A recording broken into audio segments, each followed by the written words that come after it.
Hi there, I'm Carl Cartwright with Westone Laboratories. I'm in the new product development side, largely in charge of sound signature for the Westone series, the series, and whatever we play with next. Well, they're two distinct products. The products were originally designed for use by musicians on stage. They have a little bit more low frequency energy than, let's say, our Westone series. And that's on purpose because on stage there's a lot of vibration, there's a lot of information from the amps and stuff like that. And we want to try and recreate that kind of energy feeling for the musician on stage, even if there are no amps on stage.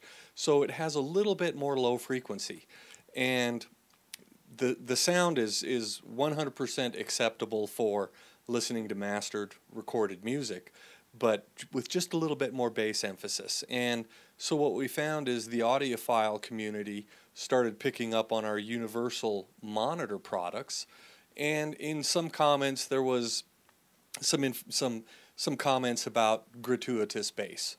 Well, the product was designed to give you a little bit extra bass because, again, it was designed for musicians on stage. So when we started working on our Westone series of products, we wanted to keep those comments in mind. And so we tailored the sound not so much for live, but for use by the audiophile who wants to get as accurate reproduction of the music as he can. So that's kind of the difference between the Westone series and the series. They're kind of designed for different applications. They both work for listening to music, and they work wonderfully. If you like just a little bit more bottom, you might prefer a series, but the Westone series was designed specifically for the audiophile. Now, as far as the sound signature goes for both products, with the exception of the bass bump, we try and get a real, what I would call, analog warmth in our sound. I find that a lot of earpieces today, in my opinion, really have like an exaggerated loudness curve in their sound signature. In other words, excessive low-end information and excessive high-end information, so you don't get a really balanced representation of the music. And so what we try and do is we try and recreate that analog warmth with a real balanced presentation that would satisfy an audiophile, and then in the series just a slight bump in the low frequencies that would satisfy a musician on stage. So that's kind of the sound signature that we're after, is slightly warmer. I think that a lot of manufacturers and stuff today, like I said earlier, exaggerate the lows, but they also exaggerate the highs a little bit. And I think that over a period of time when listening, that can become a little grating and a little fatiguing. So we're trying to look for a really warm, balanced sound, and, you know, take a lot of pains to get there. Okay, wonderful. Well, I happen to have some of the new tips with me, not in any fancy packaging or anything, but again, this is probably where we're trying to be a little bit different. Most manufacturers of tips give you 3 sizes to choose from. And, you know, having come from the hearing healthcare world, where we make custom products for the hearing impaired, I worked in the earpiece laboratories for a long time. As a matter of fact, being a little bit of a nerd, I kept count of how many earpieces I made, and it was over 250,000. And so I've seen, you know, ears from 2-month-old babies all the way up to 90-year-old men or females.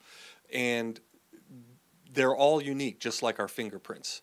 So we felt that to really accommodate the needs of people looking to use a universal fit product, we had to offer them more options, more ranges in size, because after a while, what I call radial pressure, or that is the exertion of the expanding foam or the silicone on the ear canal, can also cause some fatigue.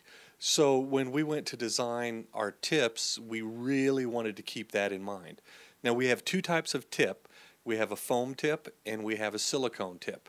And both are unique to us. This is an extra large foam tip. And while a large percentage of the population wouldn't use that, even here at work we have people that need this size of tip to get an accurate seal. And you can also see there's a color code so that it's real easy to know what tip you're picking up, what tip you want to reorder. And this is our ergo tip.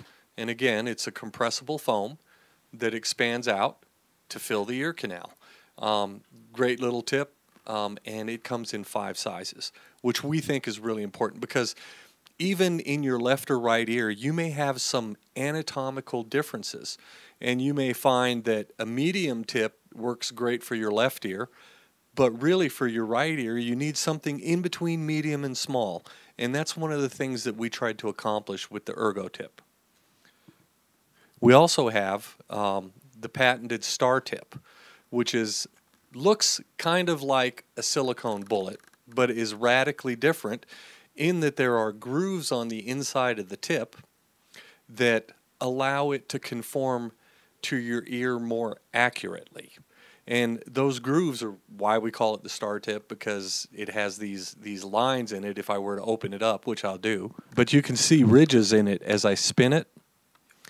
That's on the inside of the tip, and obviously patented by Westone. And again, it also comes in the 5 sizes. So we've found that this tip is very, very exciting because unlike the foam, you don't have to compress it before you put it in your ear. But unlike other silicone tips, those grooves in it allow it to change shape to conform with your ear canal more accurately and maintain a seal. And I don't know if I said this already, you can see it also has a color code, and it has a different color code for each of the 5 sizes that it's available in. And that's kind of our experience with working in the ear for all the decades that we've done it. Kind of lead us to think, 3 sizes isn't the right solution. So in our new tips, we're offering 5 sizes of each, and they're all color-coded to make it easy to know which one you're using. Now, we also have introduced a new cable, which is called our Epic G2 cable. Now, unlike the traditional braided Westone cable, it is a smooth-cased cable, but it's engineered to the same high standards as our twisted cable. For instance, one of the things that we look for in our cable is about 50,000 flexes at the joints. And right behind this gentleman is a flex tester that we actually flex test and see what we're getting before we accept anything. It also has the same standard aramid fiber and stuff in it for pull strength. Our standards for our cable far exceed what the industry standards are as far as what do we want as far as pull strength, what do we want as far as flex life.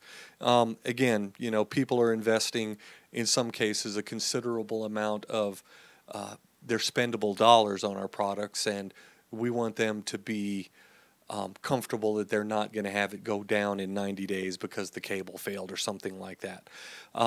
So another reason we've gone to the smooth case cable is, it's kind of been an uphill battle for us for as long as we've been making a product. The twisted cable, we did research and found which cable was the best, and we thought, okay, the twisted cable makes sense for what we're trying to do, both in flex life and pull strength.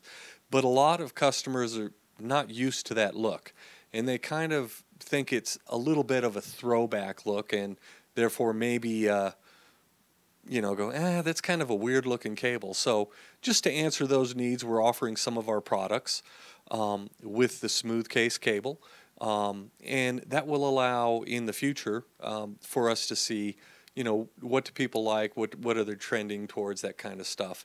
The braided cable is kind of a Westone signature piece, but we also want to be accommodating to people that expect a different look. So that's kind of the difference in the cables. Electronically, they perform exactly the same, so there's no fear there as far as what are we going to see as far as the in sound signature.